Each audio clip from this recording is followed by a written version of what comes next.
তো guys good morning welcome back this channel. আজি হৈছে 31 তাৰিখ আৰু আমি পাই গ'লোঁ সোণাপুৰ জুবিন সমাধি ক্ষেত্ৰ আৰু আজি ৰৈ বিনালেও ৰিলিজ হ'ব, চবেই চাব লাগিব গাইজ।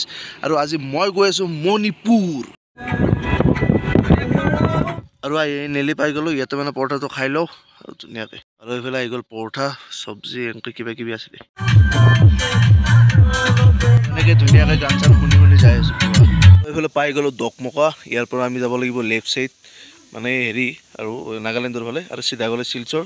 বহুত সময়ৰ মূৰত জংঘল পাই গ'লোঁ। আমি পালোঁ কি আমি বৰ্তমান আছো দকমকা। আহি গ'ল হঠাৎ বৰষুণ। ইয়াতে মানে গেৰাণ্টি নাই কেতিয়া বৰষুণ আহে কেতিয়া নাই। ফাইনেলি সোমাই গ'লোঁ নাগালেণ্ডত। Welcome to hills of Nagaland. আহি পালোঁ কিবা এটা তেল লিপ, আৰু এইফালে বহি দিয়া গৈছে পুৰা ভাত। আজি পুৰা এটা বেলেগ মানে ভাইব এটা হ'ব। এইফালে ধুনীয়াকৈ কুটি আছে সঞ্জীৱ। আমি কি পালোঁ? আমি এতিয়া আমাৰ কহিমাকালি আছে 25 কিলোমিটাৰ। 25 কিলোমিটাৰ। এতিয়া ভাত পানী হোৱাৰ পিছত আমি যাম মাওগেটক কালি।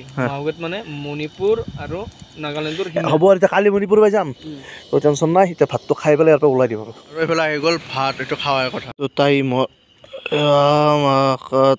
11:22। এইফালে এতিয়া বন্ধ, আমাৰ খোৱা লোৱা চব বন্ধ। এতিয়া আমি শুব লাগে।